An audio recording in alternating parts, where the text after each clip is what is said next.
درود پاک کے بے شمار فضائل و برکات ہیں، بڑی کمال کی حدیث ہے۔ میرے آقا علیہ الصلوۃ والسلام فرماتے ہیں اذا فرغ احدکم من طہورہ، جب تم میں سے کوئی وضو سے فارغ ہو تو فرمایا فلیقل اشہد ان لا الہ الا اللہ وان محمدا عبدہ ورسولہ، تو وہ کہے اشہد ان لا الہ الا اللہ وان محمدا عبدہ ورسولہ ثم لیصلی علیہ، پھر مجھ پر درود شریف پڑھے، فَإِذَا قَالَ ذَلِكَ فُتِحَتْ لَهُ أَبْوَابُ الرَّحْمَةِ، تو جب یہ درود پڑھے گا تو اس کے لیے رحمت کے دروازے کھول دیے جائیں گے۔ تو وضو کرنے کے بعد پڑھنا کیا ہے؟ اشہد ان لا الہ الا اللہ وان محمدا عبدہ ورسولہ، اور پھر اس کے بعد درود پاک پڑھنا ہے۔ آسیوں جرم کی دوا ہے درود، کیا دوا عین کیمیا ہے درود، ایک ساعت میں عمر بھر کے گناہ کرتا معدوم اور فنا ہے درود، چھوڑیو مت درود کو کافی راہ جنت کا رہنما ہے درود۔ ہمیں چاہیے کہ ہم کثرت سے درود پاک پڑھتے رہا کریں، محبت کے ساتھ باآواز بلند درود پاک پڑھیے۔ صلو علی الحبیب صلی اللہ تعالی علی محمد صلی اللہ علیہ وسلم۔ ہم جب بیان کرنے آتے ہیں تو کوشش کرتے ہیں کہ کچھ نہ کچھ قرآن کی آیتوں کو ہم سمجھیں، قرآن کی آیتوں کو ڈسکرائب بھی کریں اور ان سے کچھ میسج حاصل کرنے کی کوشش کریں۔ اللہ کریم قرآن مجید کے پارہ نمبر 21 سورہ لقمان آیت نمبر 1 سے 3 میں ارشاد فرماتا ہے، بسم اللہ الرحمن الرحیم، الف لام میم تلک آیات الکتاب الحکیم ھدی ورحمۃ للمحسنین۔ آسان ترجمہ قرآن کنز العرفان، یہ حکمت والی کتاب کی آیتیں ہیں، نیکوں کے لیے ہدایت اور رحمت ہیں۔ اب ان آیتوں کی ہم ذرا تھوڑی سی تفصیل سمجھنے کی کوشش کریں گے کہ اس کا شان نزول کیا ہے، بیک گراؤنڈ کیا ہے، یہ آیتیں کس سینیریو میں کس وجہ سے نازل ہوئیں۔ اب جناب شان نزول یہ ہے کہ غیر مسلم شخص تھا جس کا نام تھا نضر بن حارث، مکہ مکرمہ کا رہنے والا تھا۔ ایک مرتبہ تجارت کے لیے ہیرا، یہ کوفہ سے 3 میل کی دوری پر ایک شہر ہے، وہاں وہ گیا اور واپسی میں کہانیوں کی کتابیں لے آیا، اور معاذ اللہ اب وہ مکہ مکرمہ کے لوگوں کو کہانیاں سناتا جاتا اور یہ کہتا جاتا کہ محمد صلی اللہ علیہ وسلم بھی تمہیں قوم عاد اور سمود کی کہانیاں سناتے ہیں، میں بھی تمہیں رستم اور اسفندیار وغیرہ کی کہانیاں سناتا ہوں۔ یعنی معاذ اللہ اپنے قصے کہانیوں کو قرآن کے برابر ٹھہرا دیا کہ قرآن بھی کہانیاں ہیں، میں بھی کہانی سنا رہا ہوں۔ تو اس بدبخت کی مذمت میں، اس کے رد میں سورہ لقمان کی آیتیں نازل ہوئیں۔ اب اللہ نے کیا فرمایا؟ ایک جگہ ارشاد فرمایا رب تعالیٰ نے وَمِنَ النَّاسِ مَن يَشْتَرِي لَهْوَ الْحَدِيثِ لِيُضِلَّ عَن سَبِيلِ اللَّهِ بِغَيْرِ عِلْمٍ وَيَتَّخِذَهَا هُزُوًا أُولَٰئِكَ لَهُمْ عَذَابٌ مُّهِينٌ۔ ترجمہ کنز العرفان، اور کچھ لوگ کھیل کی باتیں خریدتے ہیں تاکہ بغیر سمجھے اللہ کی راہ سے بہکا دیں اور انہیں ہنسی مذاق بنا لیں، ان کے لیے ذلت کا عذاب ہے۔ یعنی نضر بن حارث جو کہانیوں کی کتابیں اٹھائے پھرتا ہے اس پہ خرابیاں ہیں۔ نمبر 1، پہلی خرابی تو یہ کہ یہ لہو الحدیث یعنی بے مقصد کہانیاں اور کھیل کی باتیں ہیں، اور نمبر 2 دوسری خرابی یہ کہ ان کو پڑھنے سننے والے اللہ پاک کے رستے سے اور نیکی سے دور ہو جاتے ہیں۔ اور اللہ کریم نے جو قرآن کی شان بیان فرمائی، الف لام میم تلک آیات الکتاب الحکیم، الف لام میم یہ حکمت والی کتاب کی آیتیں ہیں۔ یعنی قرآن کریم کی پہلی شان تو یہ ہے کہ نضر بن حارث کہانیوں کی کتاب لایا ہے، وہ لہو الحدیث ہیں، فضولیات ہیں۔ قرآن کریم کی شان یہ ہے کہ ہر لفظ حکمت بھرا ہے، ہر لفظ میں خزانے ہیں، اور آگے ارشاد فرمایا ہدن یعنی ہدایت۔ دوسری شان یہ ہے کہ قرآن کریم صرف کتاب حکمت نہیں بلکہ کتاب ہدایت بھی ہے۔ نضر بن حارث کی ان کہانیوں کو پڑھ کر بندہ بھٹک جاتا ہے، قرآن کریم کی تلاوت کرے چاہے سمجھ کر کرتا ہو یا بغیر سمجھ کے کرے، عربی ہو یا عجمی ہو، عالم ہو یا بے پڑھا ہو، بس قرآن کریم کھولے، ادب کے ساتھ اس کے الفاظ مبارک اپنی زبان سے ادا کرتا جائے، اس کے ان الفاظ کی بھی تاثیر یہ ہے کہ وہ دل میں ہدایتیں اتار دیتا ہے۔ سمجھ نہ بھی آئے تو تلاوت قرآن امپیکٹ رکھتی ہے۔ آج بھی آپ دیکھ لیں، ہم میں بہت سارے ایسے لوگ ہیں جن کو قرآن سمجھ نہیں آتا، لیکن کوئی بہترین قاری تلاوت کرے، کوئی بہترین قاری تراویح میں پڑھ رہا ہو تو قرآن سنتے جائیں تو دل نرم ہو جاتا ہے، آنکھوں سے آنسو نکلنا شروع ہو جاتے ہیں. اٹ مینس قرآن دل پر براہ راست اثر کرتا ہے. اور آگے فرمایا وَرَحْمَةً لِّلْمُحْسِنِينَ، اور رحمت ہیں نیکوں کے لیے. تو قرآن کریم کی تیسری شان کیا ہے؟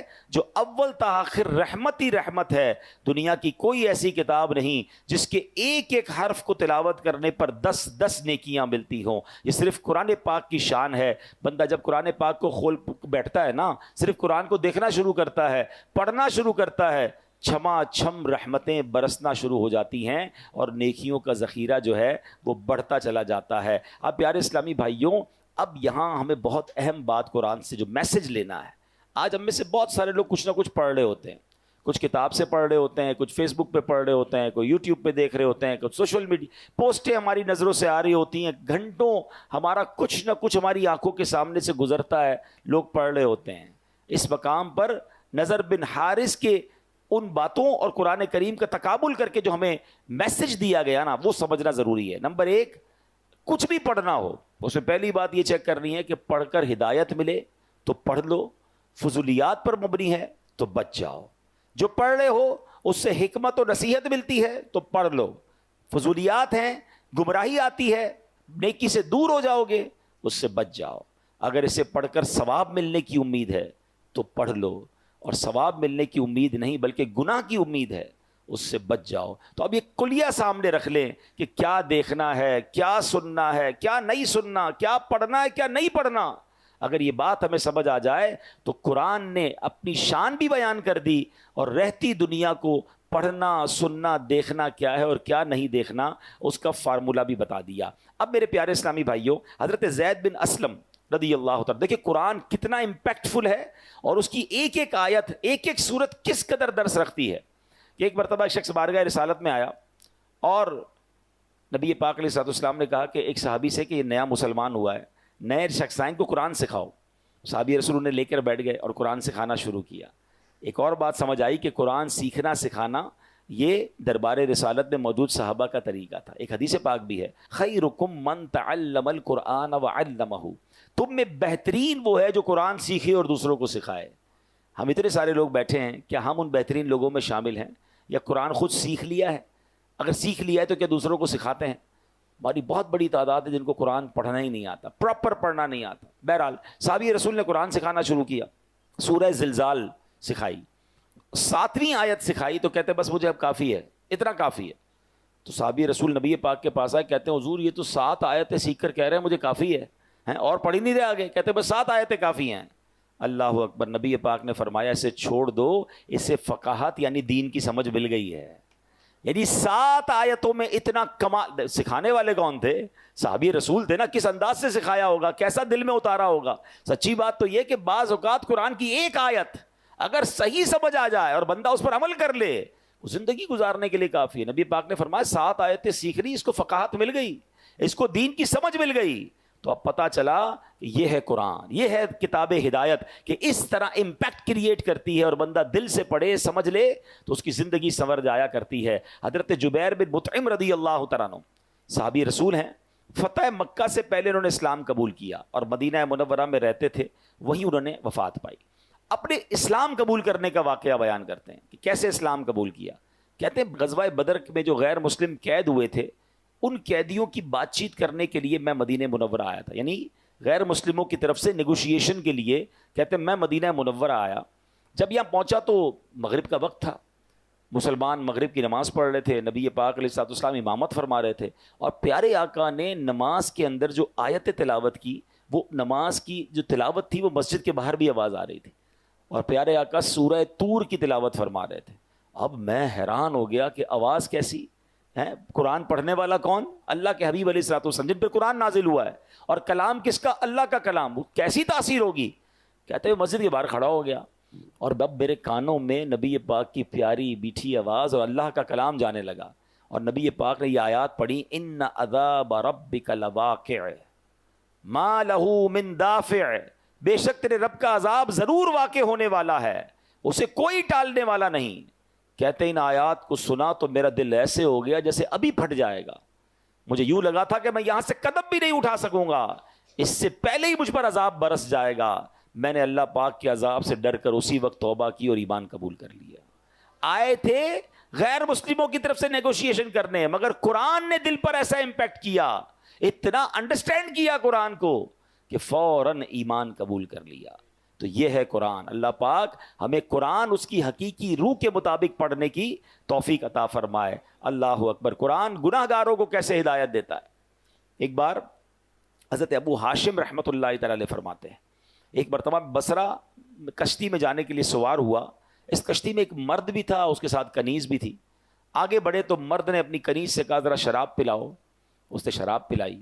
کنیز کو کہا کچھ گانا بھی سناؤ، حالانکہ وہ بزرگ ساتھ بیٹھے تھے مگر وہ اپنی رنگ رلیوں میں مصروف تھا۔ کہتا گانا سناؤ، اس نے گانا بھی شروع کر دیا۔ تھوڑی دیر بعد وہ شخص جو ہے وہ حضرت ابو ہاشم سے کہتا ہے اس گانے جیسا تمہارے پاس بھی کچھ ہے، تم بھی کچھ سنا سکتے ہو؟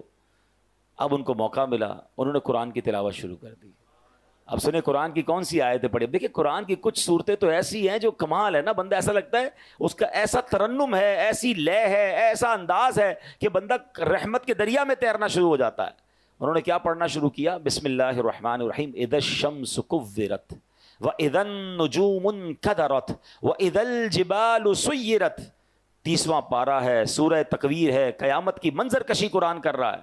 ترجمہ کیا بنتا ہے؟ جب سورج کو لپیٹ دیا جائے گا، جب تارے جھڑ پڑیں گے اور جب پہاڑ چلائے جائیں گے۔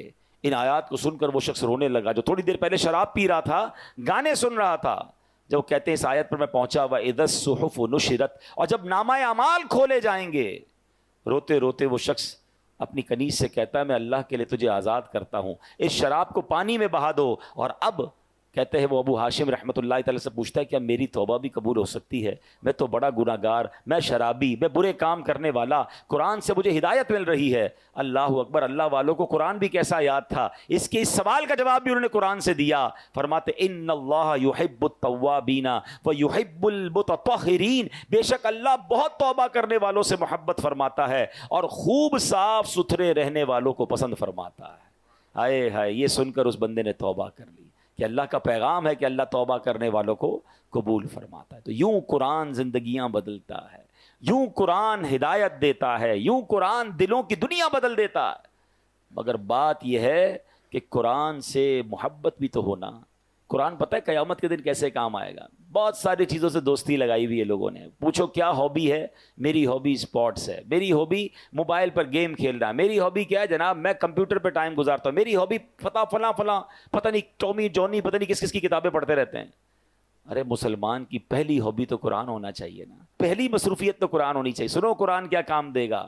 اللہ کریم کے نبی علیہ الصلوۃ والسلام نے فرمایا جو بندہ دن اور رات میں قرآن کریم کی تلاوت کرتا ہے، ایسی روٹین بنائیں کہ کام پر جانے سے پہلے کچھ قرآن پڑھ کے جائیں، گھر آئیں تو سونے سے پہلے کچھ قرآن پڑھ لیں، اللہ کرے صبح سورہ یاسین پڑھ کے جائیں، رات سورہ ملک پڑھ لیا کریں۔ سنیے نبی پاک فرماتے جو بندہ دن اور رات میں قرآن پڑھتا ہے اور قرآن کے حلال کو حلال اور حرام کو حرام جانتا ہے، اللہ پاک فرشتوں کو اس کا رفیق یعنی اس کا ساتھی بنا دیتا ہے۔ جب قیامت کا دن ہوگا بندے کے لیے اللہ کی بارگاہ میں دلائل دے گا، قرآن کہے گا رب کریم ہر شخص دنیا میں اپنے کام کی اجرت لیتا تھا، جو بھی کام کرتے ہیں اس کی فیس لیتے ہیں نا۔ قرآن کہے گا یا اللہ ہر شخص دنیا میں اپنے کام کی اجرت لیتا تھا، مگر فلاں شخص دن اور رات میں مجھے پڑھتا تھا، میری تلاوت کرتا تھا، میرے حلال کو حلال اور حرام کو حرام جانتا تھا، اے اللہ آج اس کو اجر عطا فرما، یعنی آج اس کی اجرت عطا فرما۔ قرآن کریم کی عرض پر اللہ کریم اس بندے کو تاج شاہی اور کرامت کا لباس پہنائے گا۔ اب اللہ قرآن سے فرمائے گا حل ردیتا، اے قرآن کیا تو راضی ہے؟ ذرا غور کیجئے، بندے کو عزت کا تاج اور کرامت کا لباس پہنا کے بندے سے نہیں پوچھے گا، اللہ قرآن سے سوال کرے گا اے قرآن تو راضی ہے؟ تو قرآن کہے گا یا رب اس سے بھی زیادہ افضل اجر عطا فرما۔ اب اس بندے کو بادشاہت اور سبحان اللہ جنت کی نعمتیں عطا کی جائیں گی، یعنی عطا کیا جاتا رہے گا۔ حدیث کا خلاصہ ہے کہ قرآن کے بارے میں اللہ تبارک و تعالیٰ پھر قرآن سے سوال فرمائے گا کہ اے قرآن کیا تو راضی ہے؟ اللہ اکبر، ذرا غور کیجئے۔ اور پھر ایک وقت آئے گا کہ قرآن کہے گا یا اللہ میں راضی ہوں۔ اب بتائیں دوستی کس سے کرنی چاہیے، ساتھ کس کا ہونا چاہیے؟ انفارچونیٹلی بہت ساری چیزیں ہم روز اوپن کرتے ہیں، روز سافٹ ویئر اوپن کرتے ہیں، روز آن لائن ہوتے ہیں، قرآن آن لائن نہیں کرتے۔ ہمارے اسلاف روزانہ کئی بزرگ تو وہ ہیں جو 3 دن میں پورا قرآن پڑھ لیا کرتے تھے، ہیں قرآن جو ہے 3 دن میں پڑھ لیا کرتے، لیکن آج ہم ہیں کہ قرآن پورا سال گزر جاتا ہے نہیں کھولتے. تو اے میرے پیارے اسلامی بھائیوں، اللہ کرے کہ ہم قرآن سے دوستی کریں، اور قرآن کیسے میسج دیتا ہے اور توبہ کیسے قبول ہوتی ہے. ایک بڑا پیارا واقعہ ہے، حضرت ابو ہریرہ رضی اللہ تعالیٰ عنہ، آپ کہتے ہیں کہ ایک بار میں نبی پاک علیہ الصلوۃ والسلام کی بارگاہ میں عشاء پڑھ کر باہر نکلا تو میں نے خاتون کو دیکھا، پوری پردے کے اندر موجود تھی. انہوں نے مجھے کہا کہ اے ابو ہریرہ، مجھ سے ایک بہت بڑا گناہ ہو گیا ہے، کیا میری توبہ قبول ہوگی؟ آپ نے فرمایا بتاؤ کیا گناہ کیا ہے. جب اس نے گناہ بتایا تو وہ بڑا گناہ تھا. تو آپ نے فرمایا کہ اتنا بڑا گناہ کرنے کے بعد بھی تم توبہ کی امید رکھتی ہو؟ اللہ پاک کی قسم تیرے لیے کوئی توبہ نہیں، تو ہلاک ہو گئی. وہ عورت اتنا شرمندہ ہوئی، اتنی نادم ہوئی، کپی تاری ہو گئی، اور وہ عورت گر کر بے ہوش ہو گئی. حضرت ابو ہریرہ کو خیال آیا، کیونکہ اسلام کے ابتدائی دن تھے، روز نبی پاک سے سارے صحابہ سیکھ رہے تھے، انڈرسٹینڈنگ ٹریننگ ہو رہی تھی. کہتے میں نے نبی پاک سے تو پوچھا ہی نہیں، مشورہ ہی نہیں کیا، میں نے عورت کو جواب دے دیا. نبی پاک علیہ الصلوۃ والسلام کے پاس آئے، پیارے آقا کو بتایا حضور ایسا ایسا ہوا، ایک عورت ملی اور اس نے مجھے کہا میں نے بہت بڑا گناہ کیا، میں نے تو کہہ دیا تیری توبہ قبول نہیں. جب نبی پاک نے یہ سنا تو پیارے آقا نے فرمایا انا للہ و انا الیہ راجعون. اے ابو ہریرہ تو خود بھی ہلاک ہوا اور اس عورت کو بھی ہلاک کر ڈالا، کیا تمہیں اللہ پاک کا یہ فرمان یاد نہیں؟ پھر آپ نے قرآن کی آیت تلاوت کی، الا من تاب وآمن وعمل عملا صالحا فاولئک یبدل اللہ سیئاتہم حسنات وکان اللہ غفورا رحیما. ترجمہ کنز العرفان، مگر جو توبہ کرے اور ایمان لائے اور اچھا کام کرے تو ایسوں کی برائیوں کو اللہ نیکیوں سے بدل دے گا، اور اللہ بخشنے والا مہربان ہے. یعنی یہ کمال دیکھیں اللہ کا، دنیا میں ایسا کہیں نہیں ہوتا. آپ کسی کو تنگ کریں، تکلیف پہنچائیں، آپ معافی مانگ لیں، بندہ معاف کر دے، بڑی بات ہے، ہم بہت خوش ہوتے ہیں یار اس نے معاف کر دیا. مگر اللہ کریم جب توبہ قبول فرماتا ہے نا تو اللہ صرف معاف نہیں فرماتا، اللہ گناہوں کو نیکیوں سے بدل دیتا ہے. گناہ معاف کر دے اس کی بڑی مہربانی. فرمایا نہیں، اللہ جب راضی ہو جائے تو گناہوں کو ہی نیکیوں سے بدل دیتا ہے. بلا تمثیل سمجھانے کے لیے کسی بندے کے آپ نے لاکھ روپے دینے ہوں اور آپ پیسے نہ دے رہے ہوں، اور تھوڑے عرصے بعد آپ جائیں کہ یار معاف کر دو، بڑی تاخیر ہو گئی، میں نے بہت تنگ کیا آپ کو، آپ کا قرضہ دینا ہے مگر لیٹ ہو گیا ہوں، اور اگلا کہے قرضہ بھی معاف کیا بلکہ 1 لاکھ روپے اور تمہیں دیتا ہوں. بندہ کہ یار تاخیر معاف کر دیتا بڑی بات تھی، پیسے تو لے لیتا، پیسے بھی نہیں لیے، ڈبل کر دیے. اللہ کی شان کریمی دیکھیں کہ بندہ سچی توبہ کر لے، اللہ معاف کر دے تو صرف معاف نہیں فرماتا، وہ اللہ کریم پھر گناہوں کو بھی نیکیوں سے بدل دیتا ہے. اب حضرت ابو ہریرہ نے جب یہ سنا تو آپ تو حیران ہو گئے کہ یہ میں نے کیا کر دیا، اتنا بڑا غلط مسئلہ بتا دیا. آپ مدینہ پاک میں گئے، گلیوں میں اعلان کرنے لگے وہ عورت کہاں ہے جس نے کل رات مجھ سے مسئلہ پوچھا تھا. آپ ٹینشن میں آ گئے کہ میں نے غلط مسئلہ بیان کر دیا. پورا دن مدینے کی گلیوں میں گھومتے رہے اور پھر اسی رات کو دوبارہ وہ عورت ملی تو آپ نے فرمایا مجھے معاف کر دو، میں نے تمہیں غلط مسئلہ بتایا، مسئلہ تو یہ ہے کہ تمہاری بھی توبہ قبول ہو جائے گی. اللہ اکبر. وہ عورت اتنا خوش ہوئی، کہتی اے ابو ہریرہ میرے پاس ایک باغ ہے، وہ پورا باغ میں اللہ کی راہ میں اس خوشی میں صدقہ کرتی ہوں. مگر اس قرآن پاک کی آیت اور اس واقعے سے پھر کچھ سیکھنے کو ملا. ایک تو میرا رب کتنا کریم ہے، سچی توبہ کرے تو وہ توبہ قبول فرماتا. قرآن پڑھے تو سمجھیں گے نا.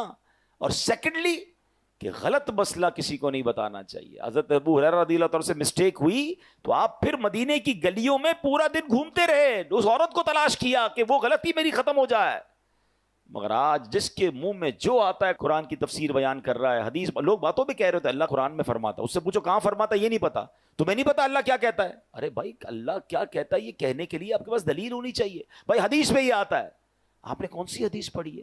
وہ میں نے سوشل میڈیا پہ پڑھا تھا. بھائی سوشل میڈیا کی ہر بات حدیث ہو جائے گی، ہر بات قرآن ہو جائے گی، ہر چیز کو فارورڈ کر دیں گے، ہر پوسٹ کو فارورڈ کر دیں گے. کیا پتا وہ غلط ہو، اور باقاعدہ پلاننگ کے ساتھ قرآن و حدیث کی غلط انٹرپریٹیشنز سوشل میڈیا پہ فلوٹ کی جا رہی ہیں.